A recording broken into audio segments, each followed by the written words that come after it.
Justice Pakistan justice Umar Ata Bandial की इमरान खान को shut up call.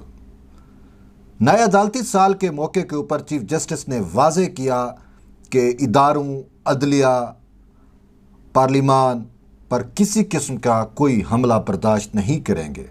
आइन और कानून में रहते हुए इनके तहफ़्फ़ुज़ को यकीनी बनाया जाएगा, चाहे वो इलेक्शन कमीशन हो, चाहे वो अदलिया हो, चाहे वो फ़ौज हो या कानून साज इदारे हों। किसी के ऊपर कोई हरगिज़ समझौता नहीं किया जाएगा। जिसने भी इनके ऊपर हमला किया या हमले की कोशिश की, उसके खिलाफ कार्रवाई से हरगिज़ हिचकिचाहट का मुजाहरा नहीं करेंगे। ये चीफ जस्टिस उमर अता बंदियाल ने नए अदालती साल के ऊपर अपनी पॉलिसी स्टेटमेंट देते हुए वाज़े किया है। आज सुप्रीम कोर्ट में फुल कोर्ट इजलास हुआ और ये इजलास जो है वो नए अदालती साल की तकरीब से मुतल्लिक था। यानी कि नया अदालती साल जो है सितंबर के दूसरे हफ्ते में तकरीबन शुरू होता है। तो आज यानी कि 12 सितंबर को नए अदालती साल का आगाज़ हुआ।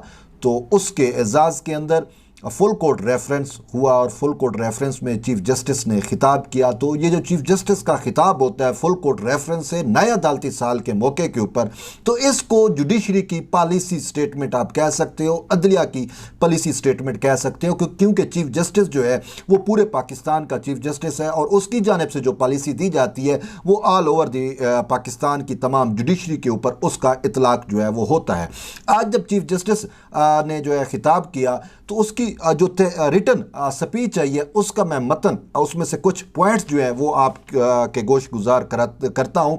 चीफ जस्टिस ने कहा कि सुप्रीम कोर्ट आइन का हर तनाजुर में तहफ़्फ़ुज़ करेगी और हम इस तहफ़्फ़ुज़ के लिए पुरआज़्म है। सुप्रीम कोर्ट, अदलिया, फ़ौज, इलेक्शन कमीशन का हर मुमकिन आइनी तहफ़्फ़ुज़ जो है यकीनी बनाया जाएगा। पार्लिमान, वफाकी, सूबाई कानून साज असम्बलियों और election commission, services of Pakistan का भी भरपूर तहफ़्फ़ुज़ और दिफा किया जाएगा। चीफ जस्टिस का ये भी कहना था कि अगर आइन या आइनी इदारों को नीचा दिखाने की कोशिश की गई, उनकी तज़हीक की गई, उनके वक़ार के ऊपर कोई हर्फ डालने की कोशिश की गई, तो फिर हम जो है वो अपने दायरा इख्तियार से पहलू तय नहीं करेंगे, बल्कि आईन पाकिस्तान और कानून जिस चीज़ की हमें इजाज़त देता है हम उसके मुताबिक जो है वो कार्रवाई करेंगे। इसके साथ साथ चीफ जस्टिस ने यह भी कहा कि जिसने भी खिलाफ वर्जी की, जिसने भी हमला करने की इन इदारों पर कोशिश की, उस के खिलाफ जो है वो खुद सुप्रीम कोर्ट जो है वो मुज़ाहम होगी। चीफ जस्टिस का यह भी कहना था कि सुप्रीम कोर्ट सियासी चैलेंजेस और मुआशी हालात की संगीनी से बाखूबी वाकिफ़ है। यानी कि इस वक्त पाकिस्तान को जिन सियासी हालात का सामना करना पड़ रहा है और इसके साथ साथ जो पाकिस्तान की मईशत जिस वेंटिलेटर पर है उसकी संगीनी से चीफ जस्टिस ने कहा हम सब जो है वो वाकिफ़ हैं। उन्होंने चीफ जस्टिस का यह भी कहना था कि इस वक्त पाकिस्तान का 1/3 हिस्सा जो है वो पानी में डूबा हुआ है और तारीख के बदतरीन सैलाब का जो है वो पाकिस्तान को सामना करना पड़ रहा है और 3 करोड़ 30 लाख लोग जो हैं वो बेघर हो गए हैं। और इसी सूरत हाल के पेश नज़र उन्होंने कहा है कि तमाम सियासी जमातें, उनके कायदीन, तमाम अरबाब इख्तियार और मरात याफ्ता तबका जो है वो यकजा हो, वो इकट्ठा हो और सैलाब मुतासरीन और पाकिस्तान को दरपेश चैलेंज से निमटने के लिए उनका इकट्ठा होना ज़रूरी है, ताकि मिलजुल कर हम पाकिस्तान को आफत की, मुसीबत की इस घड़ी में जो है पाकिस्तान को निकाल सकें। चीफ जस्टिस का ये भी कहना था कि ज़ाती एजेंडे को बलाए ताक रखना होगा। अब ये वक्त आ चुका है कि तमाम जो सियासी जमातें हैं, उनके कायदीन हैं, वो अपने जो ज़ाती एजेंडे हैं उनको बलाए ताक रख कर कौम साजी की तरफ तवज्जो दें और पाकिस्तान को फिर से अपने पाँव पर जो है वो खड़ा करें। और यूँ चीफ जस्टिस ने यह भी वाजे किया कि सुप्रीम कोर्ट के जजेस ने जो है वो अपने 3 दिन की तनख्वाह और सुप्रीम कोर्ट के जो मुलाजमीन हैं उन्होंने 2 दिन की तनख्वाह रज़ाकराना तौर पर सैलाब मुतासरीन की मदद के लिए जो है वो वक्फ की है। तो यूं चीफ जस्टिस के खिताब तो काफ़ी बड़ा था और उसमें उन्होंने वाज़े तौर के ऊपर जस्टिफाई भी किया जो स्पीकर कौमी असम्बली कासिम सूरी की रूलिंग से मुतल्लिक मामला था। तो उन्होंने कहा वो गैर आईनी इकदाम था और हमने उसके खिलाफ बंद बांधा और 3 दिन मुसलसल हमने समातें की और समात करने के बाद हमने आइन की कमांड को जो है वो यकीनी बनाया। और इसके साथ साथ उन्होंने जो पंजाब असम्बली के अंदर वज़ीर आला पंजाब के इंतखाब का मामला था उसको भी जस्टिफाई किया। उन्होंने कहा कि परवेज़ इलाही या वज़ीर आला पंजाब के इंतखाब का जो मामला था वो हमने आइनी तौर के ऊपर उसको देखा और आइनी ही फैसला किया। उन्होंने कहा कि वफाक का उस हवाले से जो फुल कोर्ट बेंच बनाने की इस्तदा थी वो कानूनी नहीं थी, इस वजह से हमने उसको जो है वो मुस्तरद किया। साथ साथ उन्होंने ये भी कहा कि शायद उसी बात का खमियाजा हमें जुडिशल कमीशन में भुगतना पड़ा कि वफाकी हुकूमत ने जो है जुडिशल कमीशन में जिन जजेस की नॉमिनेशन होनी थी उनकी मुखालफत की और उस वजह से जजेस की तैनाती नहीं हो सकी, यानी कि सुप्रीम कोर्ट में 5 जजेस की तैनाती होनी है तो वो नहीं हो सकी। तो इस पर उन्होंने कहा कि मैं आपको खुशखबरी देता हूँ कि बहुत जल्द हम सुप्रीम कोर्ट में ये खाली नशिस्तें भी जो है वो फुलफिल कर लेंगे। तो ये तो उनकी तकरीर का मतन है। लेकिन हम आते हैं कि उस शटअप कॉल के ऊपर। वो शटअप कॉल क्या है? देखें, सिंपल सी बात है। इस वक्त जो चीफ जस्टिस ने कॉल दी है, जो चीफ जस्टिस ने कहा है कि अदलिया, इलेक्शन कमीशन, फौज, सर्विसेज ऑफ पाकिस्तान, ये 4 चीज़ें, फिर से अदलिया, फौज, election commission, services of Pakistan, इनके ऊपर जो है वो कोई हम आंच नहीं आने देंगे। जो भी इनके ऊपर हमला करेगा हम उसके खिलाफ मुज़ाहमत करेंगे, हम आइन और कानून के तहत कार्रवाई करेंगे और उसको करारवा की सज़ा देंगे। अब ये इमरान खान के ऊपर कैसे फिट आता है, अब मैं इसकी वजाहत करता हूँ। देखें, इलेक्शन कमिश्नर के बारे में सबसे ज़्यादा नाजेबा ज़बान इस्तेमाल कौन कर रहा है? तहरीक इंसाफ के कायदीन, और बल्कि ख़ुद इमरान खान ही कर रहे हैं ना कि घटिया तरीन शख्स करार दे दिया चीफ इलेक्शन कमिश्नर को, जबकि वो एक ऐनी ओहदा है। और एक ऐनी ओहदेदार के बारे में अगर ये ज़बान इस्तेमाल की गई तो वो कौन कर रहा है? इमरान खान कर रहा है। ठीक, अच्छा, अदलिया के ऊपर हमलावर कौन है? इमरान खान है ना।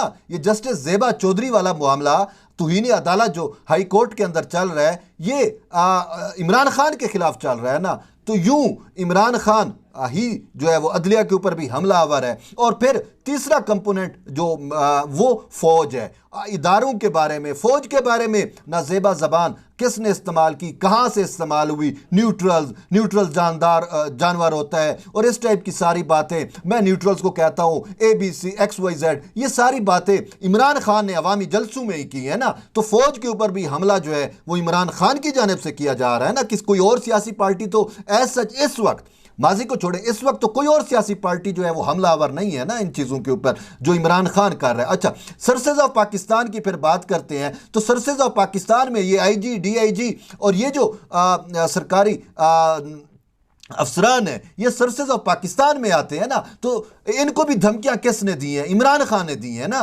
तो यूं इमरान खान जो है वो इस वक्त इन तमाम यानी कि अदलिया हो गई, फौज हो गई, इलेक्शन कमीशन हो गया, सर्विसेज और पाकिस्तान हो गया, इनके ऊपर हमलावर है। और फिर इससे बढ़ के इस तकरीर का एक एलिमेंट ये भी है कि हम कौमी और सूबाई असम्बलियों का भी जो है वो तहफ़्फ़ुज़ करेंगे। तो अब सूबाई असम्बलियों के तहफ़्फ़ुज़ की बात यह है कि जब परवेज़ इलाही को वज़ीर आला बनाया गया तो उस टाइम भी ये बात की गई थी कि परवेज़ इलाही किसी वक्त भी असम्बली तोड़ सकते हैं, क्योंकि इमरान खान ये चाहते हैं कि फिल फॉर इलेक्शन हो। और आज भी उन्होंने, उनका ये बयान छपा हुआ है कि मजबूरी के तहत हमें मजबूर करके इदारों को, हमें उन पर दबाव डाल के भी अगर करना पड़ा तो हम जो है वो फौरी इलेक्शन में जाएंगे। तो ये यानी कि किसी टाइम भी इमरान खान परवेज़ इलाही को कह सकते हैं कि असम्बली तोड़े। अगर ऐसी सूरत हाल पैदा होती है तो उसका भी पॉलिसी स्टेटमेंट में चीफ जस्टिस ने वाजे कर दिया है कि हम जो है ऐसी किसी कोशिश को जो है वो कामयाब नहीं होने देंगे। उनके जो एग्जैक्ट वर्ड हैं वो ये है कि पार्लिमान, वफाकी सूबाई कानून साज असम्बलियों का जो है वो भरपूर तहफ़्फ़ुज़ करेंगे। तो यूं अगर इमरान खान की जानिब से खैबर पख्तूनख्वा की असम्बली या ये पंजाब की असम्बली को तोड़ने की बात की जाती है तो उस वक्त भी सुप्रीम कोर्ट मुतहर्रिक होगी। ये चीफ जस्टिस के जो आज का बयान है उसका ये खुलासा है। इसके साथ साथ वाज़े तौर के ऊपर जो है आप ये भी देख सकते हैं कि इस वक्त जब चीफ जस्टिस ने सैलाब की भी सूरत हाल की बात की और कहा कि सियासी अपने ज़ाती एजेंडे को साइड पर रखकर कौम साजी की तरफ हमें आना चाहिए, मिल बैठ कर सैलाब मुतासरीन जो 3 करोड़ 30 लाख लोग बेघर हुए हैं, जो 1/3 पाकिस्तान जो है वो सैलाब में डूब चुका है, हमें उन लोगों की मदद करनी चाहिए। ये चीफ जस्टिस ने वाज़े तौर के ऊपर किया। इस वक्त आप देख लें कि जब पूरी पाकिस्तान की नियर अबाउट तमाम सियासी जमातें सैलाब मुतासरीन की मदद करने कर रही हैं, अपने तौर के ऊपर वो कोशिशें कर रही हैं, तो हमें एक सियासी जमात तहरीक इंसाफ वैध सियासी जमात नजर आती है जो शहर शहर जलसे खेल रही है। जब पाकिस्तान का 1/3 हिस्सा पानी में डूबा हुआ है तो इमरान खान जो है वो जलसे कर रहा है, और वो जो आप समझ सकते हैं। तो यूं इमरान खान को भी एक वाज़े ये भी पैगाम है कि आप अपना ज़ाती एजेंडा छोड़ें और मिल बैठ कर जो है सैलाब मुतासरीन की फलाह बहबूद के लिए जो है वो काम करें। तो यूं चीफ जस्टिस की आज की जो फुल कोर्ट रेफरेंस से जो खिताब है उससे जो सारी बात वाज़े होती है वो यही है कि उन्होंने इमरान खान को वार्निंग दी है, इमरान खान को शटअप कॉल दी है कि आप अपने ज़ाती एजेंडे से बाज आ जाएं, आप अदलिया के ऊपर हमला करने से बाज आ जाएं, आप फौज पर हमला करने से बाज आ जाएं, आप सर्विसेज ऑफ पाकिस्तान पर हमला करने से बाज आ जाएं, आप जो है वो असम्बलियों को तोड़ने का ख्वाब देखना छोड़ दें। अगर आपने ऐसा किया तो आपको संगीन नतायज का सामना करना पड़ सकता है। यानी अदलिया अपना आइनी और कानूनी तहफ़्फ़ुज़ को जो है वो यकीनी भी बनाएगी और आइन और कानून के दायरे में रहते हुए जिसने भी हमला आवर होने की कोशिश की उसके खिलाफ कानूनी कार्रवाई की जाएगी। तो यूं चीफ जस्टिस का ये जो पॉलिसी स्टेटमेंट है इसने वाज़े तौर के ऊपर इमरान खान के लिए मुश्किलात पैदा कर दी हैं। अब इमरान खान को भी चाहिए कि जब आपको इतनी वार्निंग खुद ही उस अदलिया से दी जा रही है जो अभी तक आपको बेल आउट करती है ये, तो आपको हालात की संगीनी का अदराक करके जो है सैलाब मुतासरीन के लिए या इस मुल्क की बेहतरी के लिए या जो चीफ जस्टिस कह रहे हैं कि कौम साजी के लिए जो है हमें मिल बैठना चाहिए, तो आपको जो है वो ये चीफ जस्टिस की बातों को मानना चाहिए, चे जाया कि आप अपने ज़ाती एजेंडे के ऊपर बात करें। बहरहाल ये तो मेन चीज़ें थी। यहाँ तक कि आप और मेरा साथ है तो इंशाल्लाह फिर एक नई वीडियो के साथ दोबारा आपकी खिदमत में हाजिर होंगे। तब तक के लिए इजाज़त दें। अल्लाह हाफ़िज़।